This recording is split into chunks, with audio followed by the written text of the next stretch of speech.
Hey, I'm Abby, your career coach, here to help you thrive in your new job with confidence. Today, we're tackling a big one: how to build a great relationship with your boss without kissing up or feeling fake. So, why does having a great relationship with your boss matter? Well, to answer that question, I'm going to pose a question to you. Think back to all of the jobs that you've held and all of the bosses you've had. What is the main reason you've had for leaving those jobs? For many people, the main reason they choose to leave a job is due to a bad relationship with their direct supervisor. I want to help you avoid that situation. A strong bond with your boss means more support, better opportunities, and less stress, both for you and for them. Think smoother projects, glowing performance reviews, and maybe even a potential promotion in the future.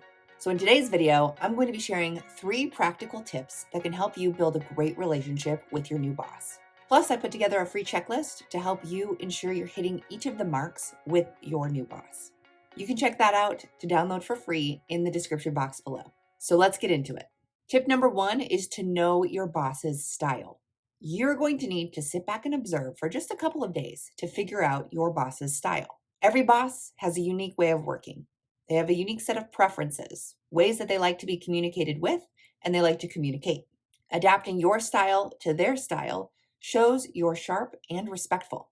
So start off by observing. Are they all about email, or do they prefer quick chats, whether it's a quick chat at their office or a quick chat on one of the messaging systems you might be using? Do they want detailed reports or just high-level bullet points? So I had a boss who never checked their email. Their inbox had thousands of unread email messages. So even though email is my preferred method of communication, it wasn't theirs. So I adapted my style to stop by their office and check in with them verbally in person, and then sent them a follow-up email, just so that I could confirm and have in writing the things that we had discussed. That boss also loved short emails. So while I was the type of person to type out paragraphs of information, I was able to adapt to their style and provide them with high level, short and sweet bullet points. That adaptation in my style to match their style resulted in me getting faster responses, and ultimately, my boss was happier and less stressed. You can also just check with them directly about their priorities. Do they seem obsessed with deadlines? Are they more focused on creativity and innovation? Or are they really focused on the team's vibe? Whatever their focus might be, you can focus your energy there. It's also perfectly acceptable to clarify their style early on. If you're new to your job, asking your new boss questions like, how do you prefer to receive updates? Would you prefer weekly emails or quick check-ins? Just asking them shows that you care about their preferences. You'll want to mirror their tone. If your boss is more formal, then keep it professional. If your boss is more casual, then you can lighten it up a little bit. Just don't overdo it. This isn't about copying them. It's about making communication smooth and stress-free for the both of you. So take a week to watch and adjust. Just taking the time to intentionally observe their preferred style will save you many headaches down the line. And I want to make a quick note. Sure, we all have our personal styles and preferences. So you might be asking yourself the question, well, why doesn't my boss adjust to my style? Chances are your boss has several direct reports. It would be hard to ask them or expect them to adjust their style to every single one of those direct reports.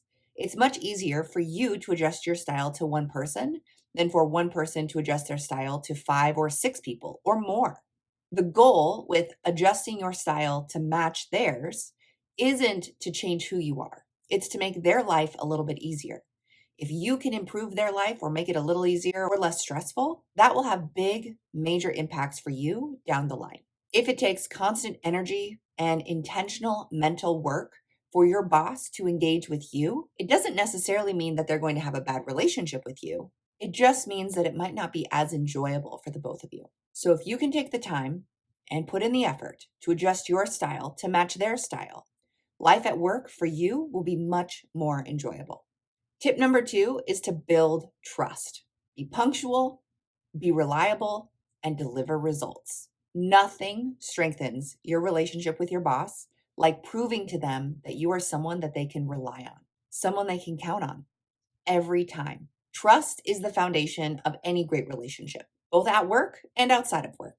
And trust is usually made up of two key pillars: integrity and competence. Integrity is doing the right thing, even when it's tough. And competence is actually being able to do the work well. So when you're new to a job, it takes some time to build trust with your new boss. So start small. Pick a task, even a tiny one, and knock it out early or better than expected. For example, I worked with a client who was in her new role, and she caught a couple of typos in a big presentation that her boss was about to give.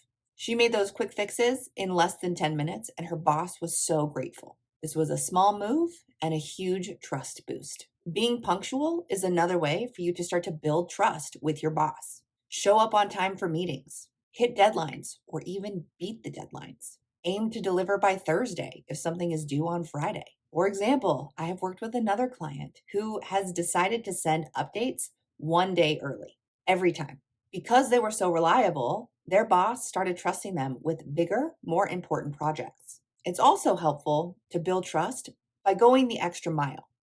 You don't always have to go the extra mile, but occasionally go above and beyond. Add a thoughtful touch, like a quick data summary or a cleaner report format, without being asked. And then stay consistent. One big win is awesome, but steady, reliable work, day in and day out, will make you their go-to person. Show integrity. If you mess up, own it. Say, I missed X, and here's how I'll fix it. That honesty builds trust faster than perfection.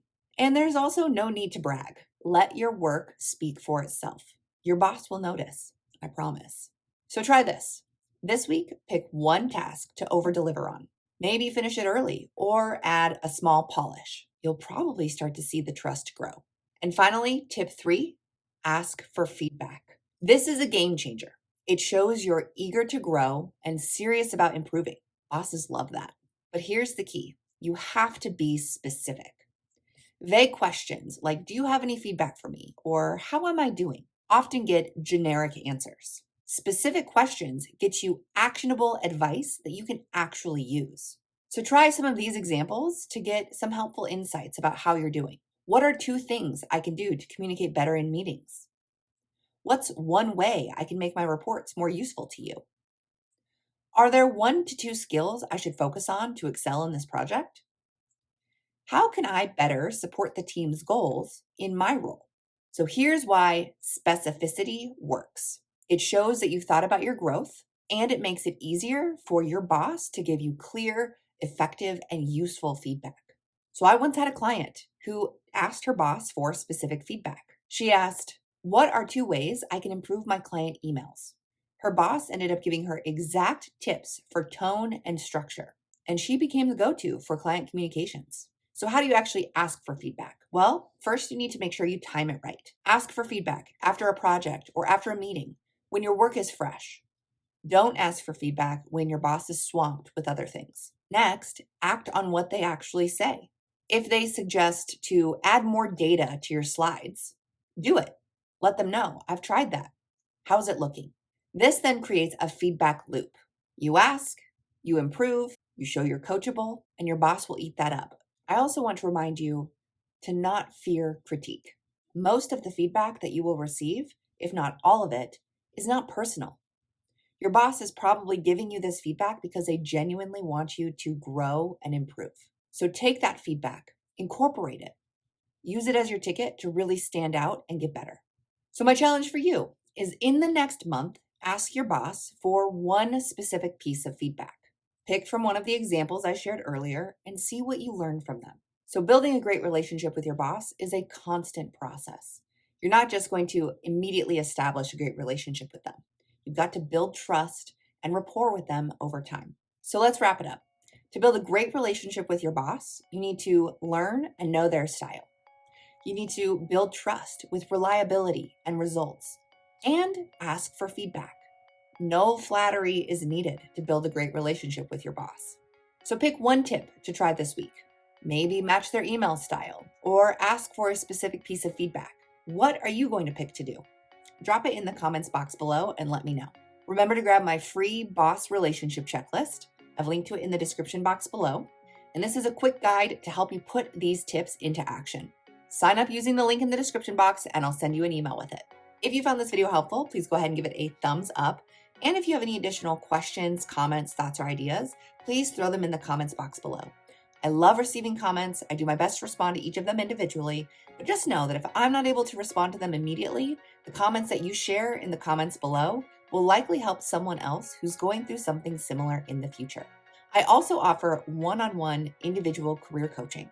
So if you're looking for some additional support on how you can grow in your career, personally or professionally, please let me know. I'd love to work with you. I have slots available each week to work with new clients, but my slots fill up quickly. So if you're looking for some additional support, some additional areas where you can grow and develop to really excel in your new role, contact me today.